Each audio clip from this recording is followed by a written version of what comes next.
അപ്പോസ്തല പ്രവൃത്തികൾ 17-ാം അധ്യായം അതിൻ്റെ 1 മുതലുള്ള വാക്യങ്ങൾ വായിക്കുമ്പോൾ കാണാൻ കഴിയുന്നത് എങ്ങനെയാണ്? അപ്പോസ്തലനായ പൗലോസും ശീലാസും തങ്ങളുടെ ശുശ്രൂഷകൾ നിമിത്തം യാത്ര ചെയ്തുകൊണ്ട് അവർ തെസ്സലോനിക്ക എന്ന ദേശത്തെത്തി. തെസ്സലോനിക്കയിൽ ഉണ്ടായിരുന്ന ഒരു യഹൂദ പള്ളിയിൽ ചെന്ന് അവർ യേശു തന്നെ ക്രിസ്തു എന്ന് തെളിയിക്കുകയും അനേകം പേർ ആ വചനത്തെ വിശ്വസിച്ച് യേശു ക്രിസ്തുവിൽ വിശ്വസിച്ച് പൗലോസിനോടും ശീലാസിനോടും ചേർന്ന് നിൽക്കുകയും ചെയ്തു.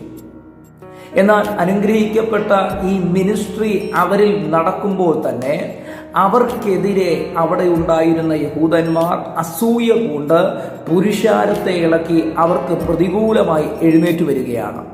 എന്നാൽ അപ്പോസ്തല പ്രവൃത്തി 17-ന്റെ 10-ാം വാക്യത്തിൽ കാണാൻ കഴിയുന്നു, ഒരു ഭാഗത്ത് അവരുടെ മിനിസ്ട്രി അസാധാരണമായി മൂവ് ചെയ്തുകൊണ്ടിരിക്കുമ്പോൾ ആ അസാധാരണമായ ആ മിനിസ്ട്രിയുടെ മൂവിങ്ങിനെ തടയേണ്ടതിന് യഹൂദന്മാർ ആ പുരുഷാരത്തെ ഇളക്കി അസൂയ പൂണ്ടവർ വരുന്ന സമയത്ത് മറ്റൊരു ഭാഗത്ത് ദൈവം അവർക്ക് അനുകൂലമായിട്ട് സഹോദരന്മാരെ എഴുന്നേൽപ്പിക്കുകയാണ്. അതെ, ആ വാക്യങ്ങളിൽ ഇങ്ങനെ കാണാൻ കഴിയുന്നു, സഹോദരന്മാർ അവരെ തെസ്സലോനിക്കയിൽ നിന്നും ബെരോവയിലേക്ക് പൗലോസിനെയും ശീലാസിനെയും അയച്ചു എന്ന് കാണാൻ കഴിയുന്നു.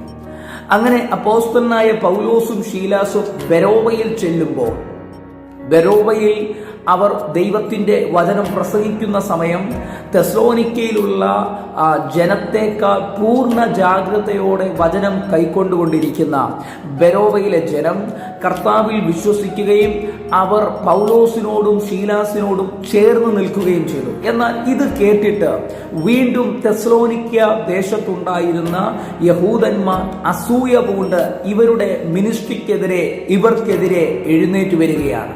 എന്നാൽ അതേസമയം വീണ്ടും 17-ന്റെ 14-ാം വാക്യത്തിൽ കാണുന്നു, അവർക്കനുകൂലമായി ദൈവം സഹോദരന്മാരെ എഴുന്നേൽപ്പിച്ച് അവരെ ബെരോവയിൽ നിന്നും സമുദ്രതീരത്തേക്ക് അയക്കുന്നതായിട്ട് കാണാൻ കഴിയും.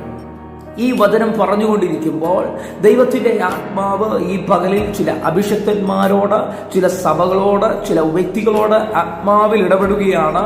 നിങ്ങളുടെ മേലുള്ള അസാധാരണ മിനിസ്ട്രി പല ഇടങ്ങളിലും മൂവ് ചെയ്തുകൊണ്ടിരിക്കുമ്പോൾ നിങ്ങളുടെ മിനിസ്ട്രിക്കെതിരെ നിങ്ങൾക്കെതിരെ അസൂയ കൊണ്ട് എഴുന്നേറ്റ് വരുന്ന പൈശാചിക മേഖലകൾ ഒരു ഭാഗത്ത് നിങ്ങൾക്കെതിരെ എഴുന്നേറ്റ് വരുമ്പോൾ മറുഭാഗത്ത് ദൈവം നിങ്ങൾക്ക് അനുകൂലമായിട്ട് ചിലരെ എഴുന്നേൽപ്പിക്കാൻ പോവുകയാണ്.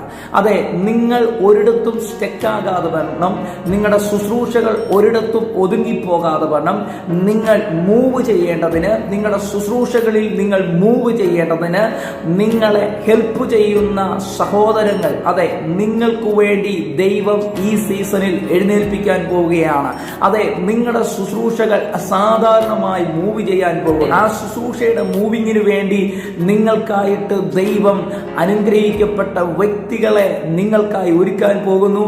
അതെ, ഈ വചനത്തെ വിശ്വസിക്കുക, ഇതിനെ ആമേൻ പറയുക. ആരെങ്കിലും ഈ പ്രതിസന്ധികളിൽ ഇപ്പോൾ കടന്നു പോകുന്നുണ്ടെങ്കിൽ ഈ ദൈവശബ്ദം നിങ്ങളോട് വ്യക്തിപരമായി ഇടപെടുകയാണ്. നിങ്ങൾ സ്റ്റക്കായി കിടക്കുന്ന, നിങ്ങളുടെ ശുശ്രൂഷകളിൽ നിങ്ങൾ സ്റ്റക്കായി കിടക്കുന്നെങ്കിൽ, നിങ്ങൾക്ക് മൂവ് ചെയ്യാൻ കഴിയാതെ കിടക്കുന്നെങ്കിൽ ഈ ദിവസങ്ങളിൽ ദൈവം നിങ്ങൾക്ക് ഡിവൈൻ കണക്ഷനുകൾ തുറന്നു തരാൻ പോകുന്നു. അതെ, വിശ്വസിക്കുക, നിങ്ങൾ മൂവ് ചെയ്യാൻ പോകുന്നു. ദൈവം നമ്മെ സമൃദ്ധിയായി അനുഗ്രഹിക്കട്ടെ. God bless you. ആമേൻ.